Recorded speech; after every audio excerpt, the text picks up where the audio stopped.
11월 2일에 있었던 FOMC 요거에 대한 이야기를 하려고 하는데요. 먼저 요 이전에 11월 2일 FOMC 회의가 있기 이전에 10월 초부터 각 지역 연준 총재들의 발언들을 좀 살펴볼 필요가 있습니다. 11월 초부터 연준 의장, 지역 연준 총재들을 중심으로 해서 금리 인상 속도 조절론이 등장합니다. 뭐 그런 얘기죠. 그러니까 금리 인상을 너무 빠르게, 너무 큰 폭으로 하니까 경제가 위험해지고, 뭐 실업률이 실업이 증가할 수도 있고, 이런 얘기들입니다. 그래서 연준의 2인자죠. 연준 부의장 블레이너드는 어떤 얘기를 하냐면요.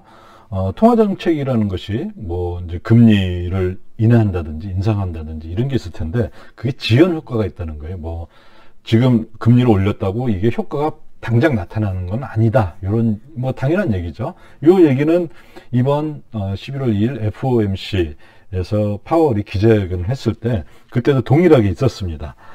그런데 여기서 약간 뉘앙스가 다른데요. 연준 부의장 블레이너드는 금리를 급격하게 올렸을 때 이게 여러 가지 부수적인 이런 안 좋은 악영향을 갖고 오니까 그거에 대해서 예의주시해야 된다.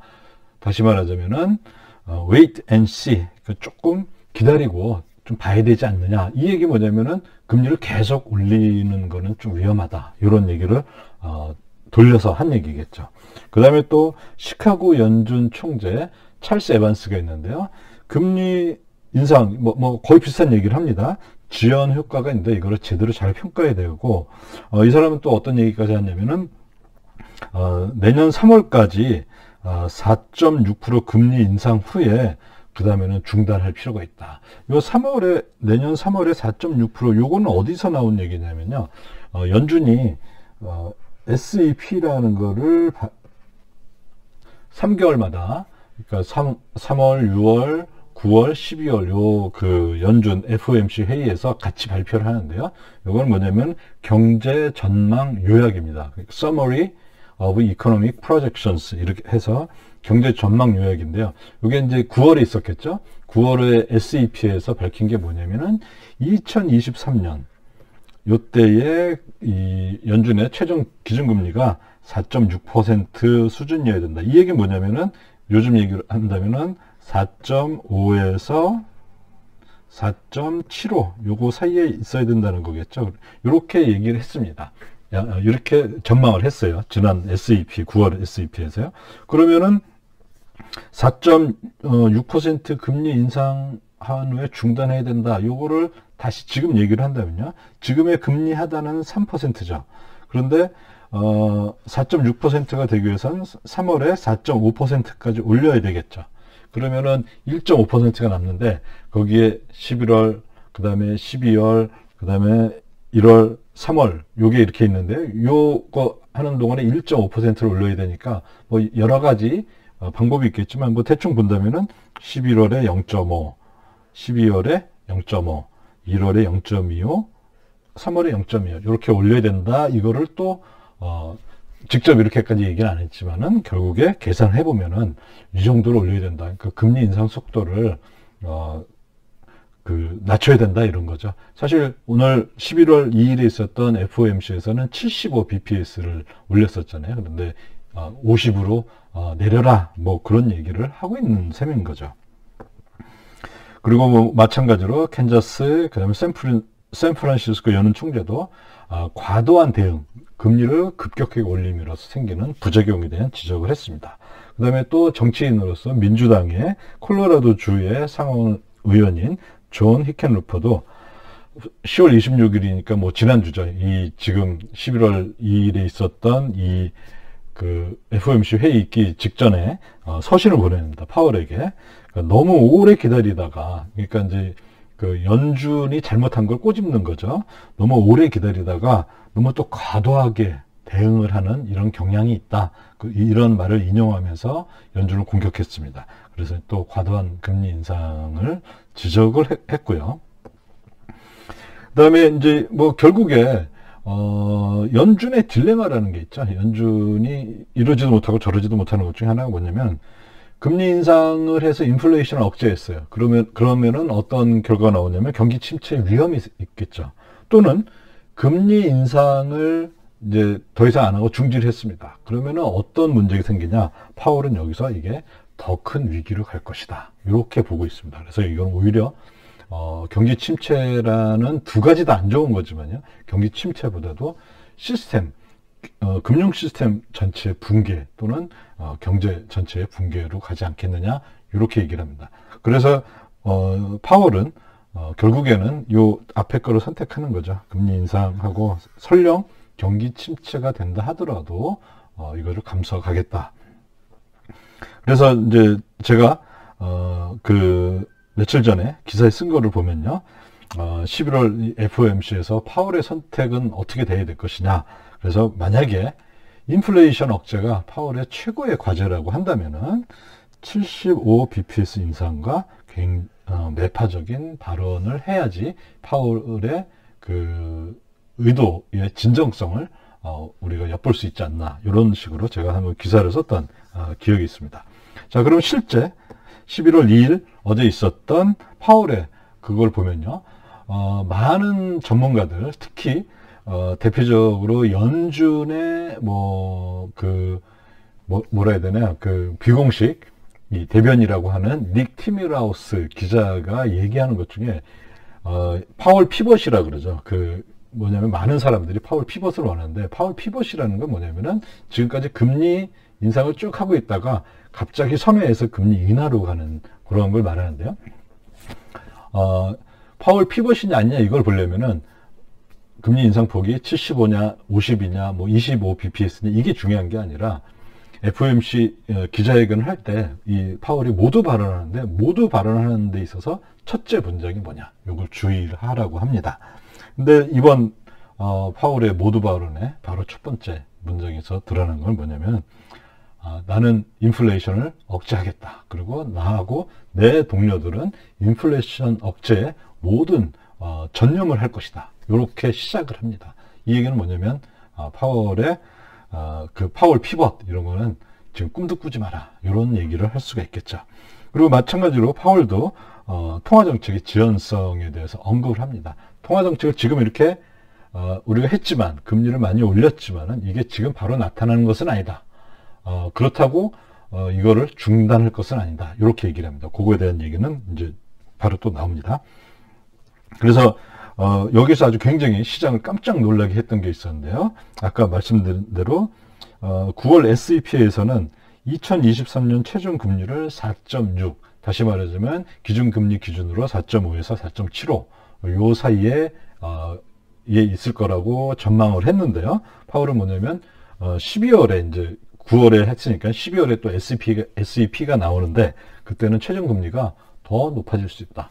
그러면 4.5에서 더 높아지면은 뭐 4.75 또는 5.0 이렇게까지 갈 수 있다. 이런 거를 암시를 한 겁니다. 요것 때문에 시장이 사실 FOMC 그 기자회견 하면서 굉장히 많이 빠졌었고요. 실제로 미국에서는요. 자, 그다음에 파월은 또 기자회견 중에서 여러 가지 얘기를 하는데요. 그 파월의 또는 연준의 통화정책의 핵심은 세 개가 있다. 그 세 개가 뭐냐면 how fast, 얼마나 빨리 금리를 인상할 거냐, 요거 하나 하고요.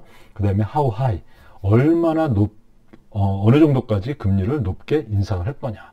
그 다음에 how long, 요거는 사실 별로 많이 나왔던 얘기는 아닌데, 그 높아진 금리를 얼마나 유지할 것이냐. 요 세 가지로 이루어져 있습니다. 근데 사실 시장은 현재까지는 뭐에만 관심이 있었냐면 how fast, 얼마나 빨리 할 거냐. 그래서 사실 이번에도 보면은 이 FOMC 회의 일주일 이전까지는 50이냐 75냐 이게 사실 상당히 시장에서 말이 많았습니다. 그리고 50으로 할 수도 있다. 이게 이제 그럴듯한 시나리오다. 이렇게 얘기하는 사람도 많았고요.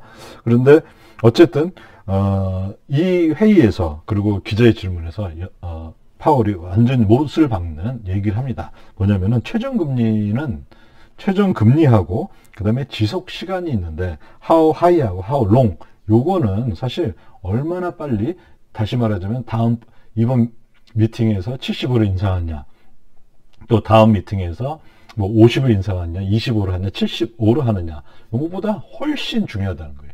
그러니까 이 얘기는 다시 말하자면 뭐냐면은 12월에 50을 인상할 수도 있고 70으로 인상할 수도 있고 한데 그거 별로 중요하지 않다는 거죠. 파월은 그것 때문에 시장이 야 이거 12월에 50 bps를 인상했으면 이제 연준이 드디어 금리 인상 속도를 줄이고 있구나.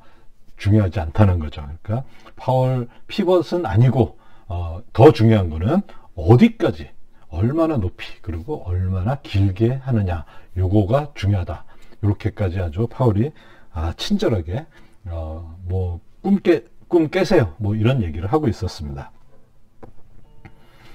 자, 그 다음에 파월은 또 어느 정도까지 높게 할 거냐 요거에 대한 이제 그 발언에서요, 그거에 대한 답변에서 9월에 발표된 그 물가, 그 중에서 연준이 많이 보는 게 PCE 물가라는 건데요. 요게 그 중에서 근원 물가 요걸 보니까 이게 5.1%였다 이렇게 얘기를 합니다. 그리고 파월이 하는 얘기는 그러면 기준금리는 인플레이션보다는 높은 실질금리, 요거 이제 기준금리에서 인플레이션을 뺀 실질금리, 이것이 0보다 크게 양수로 하겠다, 이것을 유지하겠다 이렇게 얘기했습니다. 물론 그렇다고 기준금리가 그러면은 5.1 이상 반드시 돼야 되느냐, 꼭 그거는 아니죠. 왜냐면은 인플레이션 그 PCE가 더 떨어질 수도 있으니까요. 근데 뭐 더 떨어진다고 해도 뭐 얼마나 빨리 떨어지겠습니까? 어쨌든 파월은 굉장히 그 기준금리를 상당히 높은 폭으로, 즉 9월 SEP에서 예상했던 4.6보다도 더 높은 폭을 예상하고 있음을 알 수가 있습니다. 파월이 또 여기에서 이제 굉장히 중요한 얘기를 했는데요. 만약에 지금 당장 11월 2일에 당장 SEP를 만든다면은 나는 9월보다 훨씬 높은 값으로 그 전망치를 하겠다, 이런 얘기까지 할 정도로 파월이 굉장히 이제 금리 인상의 최종 금리 그 수준을 높게 잡고 있음을 우리가 유추할 수 있을 것 같습니다. 그 다음에 또 파월이 또 기자회견에서 기자의 질문에 대답한 것 중에 하나가 뭐가 있냐면요, 연준이 어떤 정책을 실시하는 데에서 크게 두 가지 뭐 극단이 있는데요. 너무 적게 대응하는 거, 과소 대응하는 게 있고요. 그 다음에 너무 크게 과잉 대응하는 거, 이렇게 두 가지가 있는데 파월이 그거에 대해서 얘기를 합니다. 두 가지 다 위험이 있다. 뭐 당연하죠. 너무 금리를 올려서 경기 침체가 된다든지, 또는 금리를 뭐 예를 들어 1%를 올려야 되는데 뭐 0.5%밖에 안 올려서 인플레이션을 조장한다든지, 이런 위험이 두 가지 있는데 파월은 아주 딱 잘라서 얘기를 하는데요. 과소 대응의 위험이 과잉 대응의 위험보다 훨씬 더 크다. 그래서 자기는 차라리 과잉 대응을 택하겠다, 이거죠. 그 이유로서 자, 과잉 대응했어요. 경기 침체가 일어났어요. 그러면 우리는 언제든지 이자를 다시 내림으로써 이거를 경제를 살릴 수 있으니까 충분히 연준이 보유한 강력한 정책 수단들로서 이거 충분히 커버할 수 있다, 이런 얘기를 하고 있습니다. 반대로 과소 대응했을 경우에는 어떤 일이 생기냐면은 파월이 가장 두려워하는 거는 인플레이션이 상향 고착화되는 거예요. 지금 연준과 또 파월이 끊임없이 하는 얘기는 인플레이션을 2%대에서 만들겠다, 요건데요. 만약에 여기에서 그 과소 대응하면은 이제 이 사람들의 기대 인플레이션이 2%는 안 되고 한 3%, 4%쯤 되는 거 아니야? 이런 식의 생각을 하는 순간 이제 연준의 신뢰도 하락뿐만 아니라 더 큰 걷잡을 수 없는 일이 벌어지기 때문에 파월은 과잉 대응을 차라리 하겠다, 이렇게 얘기를 하고 있습니다. 자, 그리고 이제 이것도 아주 굉장히 화제를 일으켰던 질문 중에 하나인데요. 한 기자 중에 하나가 파월 당신이 발표하는데 주식시장이 반등하고 있다, 뭐 이런 식으로 얘기를 한 거예요. 그래서 파월이 제가 봤을 때 상당히 발끈했던 것 같습니다. 그리고 이제 파월의 뭐 답변은 특정 시장에는 굳이 뭐 일일이 우리는 뭐 대응하지 않을 거고 경제 전반적인 거를 우리는 할 거다, 그런데요.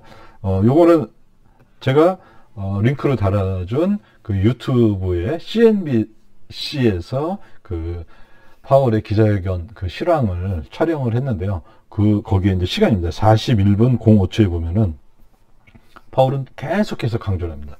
과소 대응에 실수를 하지 않겠다. 이렇게 얘기하고요. 그 다음에 이제 아주 굉장히 사람들을 깜짝 놀라게 했던 건데, 41분 35초, 여기 보면은, I control those messages and that's my job. 이런 얘기가 납니다. 이게 뭐냐면, 메시지는 이제 파월이 시장에 던지는 얘기겠죠. 나는, 그런 모든 메시지를 내가 다 관리하고 있고, 그리고 그게 바로 나의 일이다. 이렇게 얘기를 하는데요. 이건 어떤 거냐면은, 요거에 대해서 굉장히 사람들이 얘기가 많은데요. 대다수가, 그 연준의 현재 비둘기파들 있죠. 아까 제가 이 영상 초반에 얘기했던, 블레이너드라든지, 그 다음에 에반스, 이런 사람들이 10월 초에, 좀, 금리 인상하는 거 좀 속도를 줄이는 게 어떻지 않냐, 이런 의견을 피력했는데요. 지금 파월이 그 사람들한테 경고를 내린 거예요. 그러니까, 이 슬로우다운, 그 금리 인상을 슬로우다운 해라 하는 이 연준의 비둘기파 총재들한테, 이제부터, 자, 내가 이 보스니까, 내가 짱이니까, 너네들 딴소리 하지 마. 라고 이렇게 경고를 내렸던 게 아닌가 싶습니다. 그래서 이번 거를 한번 그냥 총평을 한다면은, 파월은 이제까지 호키시한, 즉 매파적인 사람이었는데, 이번 11월 2월에 FOMC에서 보여준 거는, 정말 가장 가장 호키시한 사람이 됐다. 그리고 또, 이제 기존에 호키시했다면은 이제는 더 매파적인, 더 강경한 매파가 됐다. 이렇게 얘기할 수가 있습니다. 그래서 이 파월의 현재 통화정책, 금리에 대한 정책을 한다면요. much higher, 더 높게. 그리고 for much longer, 더 길게. 이렇게 요약을 할 수가 있을 것 같습니다. 자, 이런 이제 파월의 어제 그 FOMC 회의 결과, 실제 시장은 이거 어떻게 반응하고 있냐면요. 요거는 이제 그 시카고 페드 펀드라는 데에서 선물을 하나 만들었는데요. 이게 이제 한 달 뒤 한 1개월짜리 선물인데요. 이게 바로 뭐냐면은 1개월짜리 이 연준의 기준금리를 예측하는 그런 선물인데요. 내년 23년 보면은 4월부터 대략 한 내년 중반 요거의 그 이자율이 얼마에 거래되고 있냐면 5.16%에 거래가 되고 있습니다. 실제 이제 시장이 파월의 말을 어떻게 보면은 이제 믿은 거죠. 만약에 이게 이 한 4.5에서 이렇게 거래가 되고 있었다. 그러면 이거는 정말 연준으로서는 아주 치명적인 그런 회복할 수 없는 신뢰를 잃은 상태가 되는 건데요. 이게 또 이렇게 시장이 반응하는 걸 보니까 아직까지는 연준이 시장의 신뢰를 잃지 않고 또 파월의 이런 강력한 발언들이 시장에 이렇게 그대로 전이되고 시장이 받아들이는 것 같습니다. 오늘은 여기까지 준비를 했고요. 다음 시간에는 이번 연준 그 FOMC에서 전혀 언급이 안 된, 딱 한 번 모두 발언에서만 이제 그 언급이 됐던 양적 긴축 QT, 그리고 또 재무부 바이백, 요거에 대한 얘기를 다루려고 하니까요. 많은 시청 바랍니다. 네, 여기까지 대단히 감사합니다.